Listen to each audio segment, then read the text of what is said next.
Dünyanın keşfedilmemiş son vahşi doğası Antarktika'nın gizemleri hakkındaki videoma hoş geldiniz. Bu videoda antik fosiller ve yağmur ormanlarından yeraltı gölleri ve dağlarına kadar buzun altında gizlenen büyüleyici sırlardan bazılarını keşfedeceğiz. Ayrıca bu zorlu ortamda yaşayan bazı sıra dışı canlılarla ve bu donmuş kıtada meydana gelen bazı tuhaf doğa olaylarıyla da karşılaşacağız.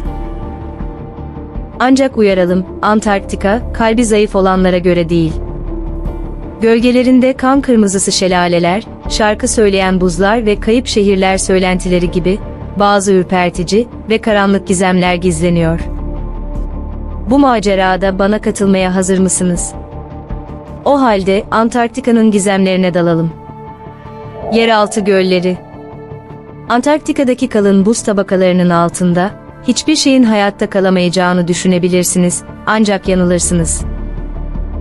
Bilim insanları keşfedilen bölgelerde 3 kilometre buzun altında uzanan birkaç yeraltı gölü keşfetti. Bu göller Antarktika'nın eski süperkıta Gondwanaland'dan ayrılmasından sonra oluşmuştur ve buz tabakasının ağırlığından kaynaklanan basınç nedeniyle donmazlar. Antarktika'daki en büyük buzulaltı gölü, aynı zamanda dünyanın hacim olarak en büyük 3. gölü olan Vostok Gölü'dür.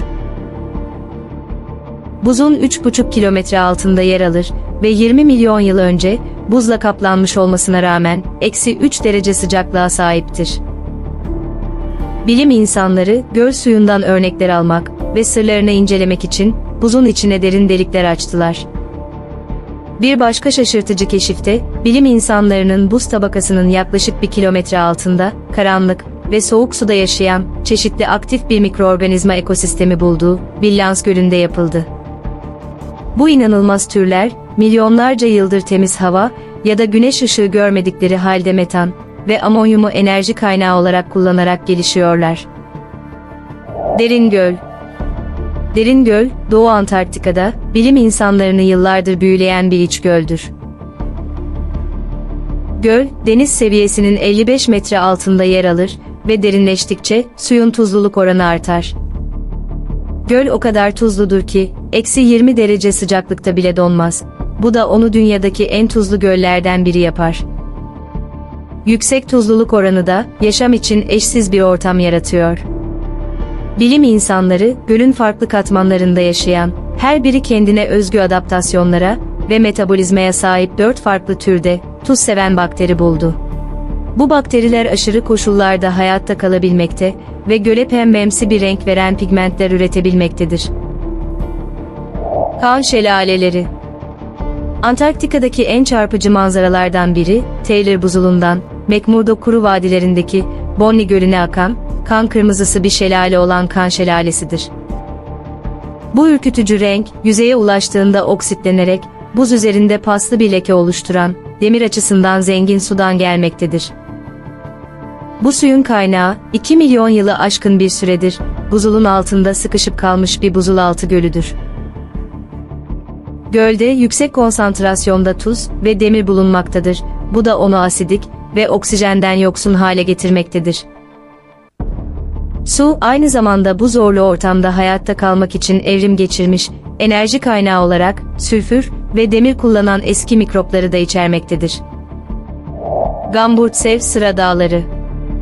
Antarktika sadece düz bir buz tabakası değildir. Dağlar, vadiler ve volkanlar içeren engebeli bir topografyaya sahiptir. En gizemli özelliklerinden biri, tamamen buz tabakasının altında gizlenmiş, devasa bir dağ silsilesi olan Gamburtsev Sıra Dağları'dır.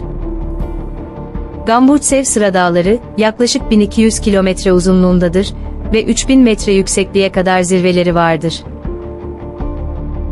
Buz tabakasının en kalın olduğu, Doğu Antarktika'nın merkezine yakın bir yerde bulunuyor. Bilim insanları dağların şeklini haritalamak ve kökenlerini incelemek için havadan görüntüleme teknolojisini kullandılar. Gizem, bu dağların nasıl oluştuğu ve neden hala orada olduklarıdır. Çoğu dağ, özellikle buz altında zamanla aşınır. Bilim insanları tektonik yükselme, volkanik aktivite veya buzul erozyonu gibi çeşitli teoriler öne sürmüşlerdir. Ancak bunların hiçbiri Gamburtsev sıra dağlarının varlığını ve kalıcılığını tam olarak açıklayamamaktadır. Şarkı söyleyen buz. Antarktika sessiz bir yer değildir. Buzun çatlaması, rüzgarın uğultusu ve hayvanların sesleri gibi birçok sese sahiptir. Ancak en sıra dışı seslerden biri, buzun şarkı söylemesidir. Bilim insanları, yaklaşık 500.000 kilometrekarelik bir alanı kaplayan, devasa bir yüzer buz platformu olan, Ross buz sahanlığından gelen, düşük frekanslı titreşimleri kaydettiler. Titreşimler, buz sahanlığının yüzeyindeki, kar tepecikleri boyunca esen rüzgarın, doğal bir müzik aleti yaratmasından kaynaklanıyor. Ses, insan kulağının duyamayacağı kadar düşüktür, ancak duyulabilir hale getirmek için, hızlandırılabilir ve yükseltilebilir. Sonuç, hava durumu ve mevsimlere göre değişen unutulmaz bir melodidir. Bilim insanları bu sesleri, buz sahanlığının dengesini ve sağlığını izlemek için kullanıyor, çünkü frekanstaki veya yoğunluktaki herhangi bir değişiklik, çatlaklara veya erimeye işaret edebilir. Erebus Dağı. Erebus Dağı, dünya üzerindeki en aktif volkanlardan biridir ve kraterinde kalıcı bir lav gölü bulunan tek volkandır. Batı Antarktika kıyılarına yakın, Ross Adası'nda yer almaktadır. Yaklaşık 3800 metre yüksekliğindedir ve 1972'den beri sürekli püskürmektedir. Erebus Dağı benzersiz bir volkandır, çünkü iki tür patlama üretir, patlayıcı ve efüzyonlu. Patlayıcı püskürmeler, magmada gaz kabarcıkları oluştuğunda ve şiddetli bir şekilde patlayarak havaya kül ve kaya fırlattığında meydana gelir. Lavlar yanardağın yamaçlarındaki deliklerden veya çatlaklardan yavaşça dışarı aktığında ise püskürmeler meydana gelir. Erebus Dağı'nın en ilgi çekici özelliklerinden biri, yüksek viskoziteye ve düşük erime noktasına sahip fonolit lavıdır. Bu lav soğuduğunda kuleler, dikenler ve balonlar gibi tuhaf şekiller oluşturur. Bu şekillerden bazıları hava ya da suyla temas ettiğinde patlayarak, yüksek patlama ve gümbürtüler yaratabilir. Bunlar, keşfetmemiz için hala birçok sır ve sürpriz barındıran bir kıta olan Antarktika'nın gizemlerinden sadece birkaçı. Antarktika, doğanın en uç ve büyüleyici biçimlerini ortaya koyduğu güzellik, mucize ve zorluklarla dolu bir yerdir. Aynı zamanda buzun ve okyanusun kaderinin dünya çapında, milyonlarca insanın hayatını etkilediği, küresel öneme sahip bir yerdir. Umarız Antarktika'nın gizemlerinin bu bölümünü beğenmişsinizdir. Videomuz hoşunuza gittiyse, lütfen beğen butonuna basın ve bu videoyu arkadaşlarınızla paylaşın. Daha fazla harika içerik için kanalımıza abone olun. Aşağıya bir yorum bırakmayı ve bize Antarktika gizemleri hakkında ne düşündüğünüzü söylemeyi sakın unutmayın. İzlediğiniz için teşekkürler, bir dahaki sefere görüşmek üzere. Hoşça kalın.